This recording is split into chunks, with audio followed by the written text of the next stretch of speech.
You have one unheard message. Hello, Jenny. Hello, Jenny. I need some help. You'll never believe what they said to me. Help me, Jenny. Help me, Jenny. Hi, it's Jenny, modern day etiquette expert. I'm here to help. All of your awkward encounters, uncomfortable boundaries, and questionable social interactions are welcome here. We can navigate them together with warmth, empathy, and curiosity because Jenny says so. Let's get into it.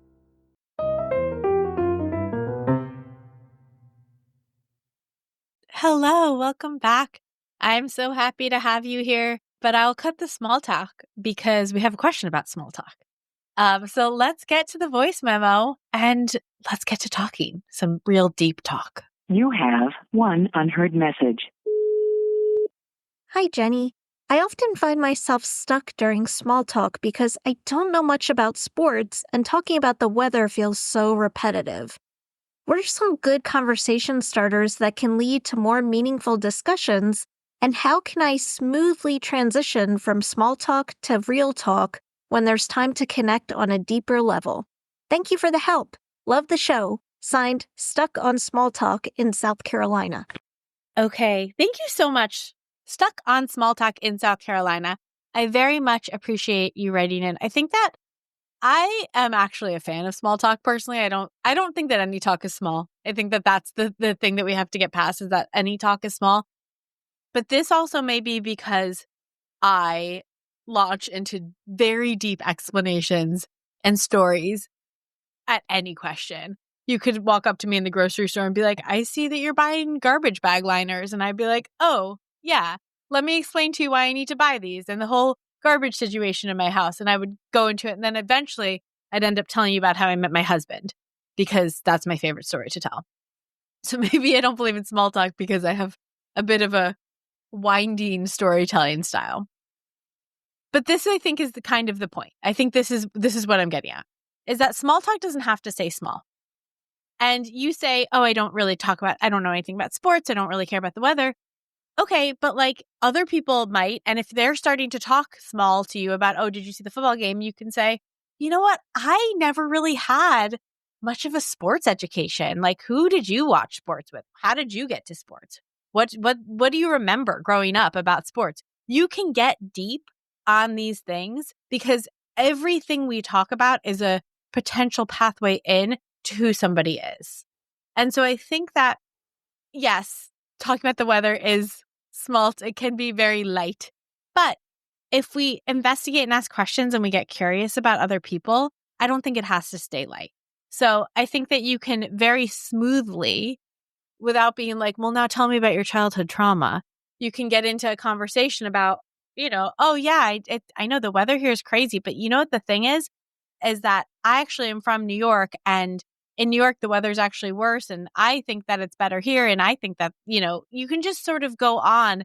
And yes, it may involve being a little bit vulnerable and talking about yourself a little bit, but then follow that up with questions and ask the person. So much of small talk gets stuck in the polite space of, yeah, I agree. Or no, it's not. Or, the very short answers. Don't keep your answer short. If you want to get involved with somebody conversationally, if you want to get deep, get weird, start telling them things, start talking about things that will bring you to another level of depth with somebody. I just read something that I loved that said, you have no idea how long your life is and no control over it, but you do have control over the depth of your life. And I saw that our good friend and cousin by friendship, Dara Resnick, posted that. So I do want to give credit to Dara. But I think that when we think about, small talk, no, there's no such thing. There's lighter conversation, right? But you can take that wherever you want to go. And you can, again, get curious about people. Like, and if you're talking to somebody and you're talking about the weather, you'd be like, I really like your umbrella. Where's it from? I got an umbrella from Harrods once and my mom brought it back for me and I've had it for 15 years. And just start sharing, because when you share, other people will share too. And when you ask questions, if that person is also interested in getting deep with you, they'll answer them. And you might find more commonalities, more interests, more questions that you have for them. So that is my recommendation. stuck on small talk in South Carolina is just get curious, allow the conversation to get a little weird, ask questions, and dive in. Like, dive in. I've had some really, I think we can all say we've had some really like heartfelt conversations with people on like line for the bank before. And then sometimes you also have really light conversations with your grandmother because that's the safe place to keep it with her. So just allow yourself to get curious about other people, because that is really where it all starts, is asking questions, getting curious, and sharing authentically about yourself. I appreciate your question, stuck on small talk in South Carolina. I think I got a little weird and a little vulnerable on this podcast. But if you have any other questions, please reach out to us. And if you have questions about small talk or you want to hear more about that umbrella from Harrods, please reach out to us. We look forward to hearing from you.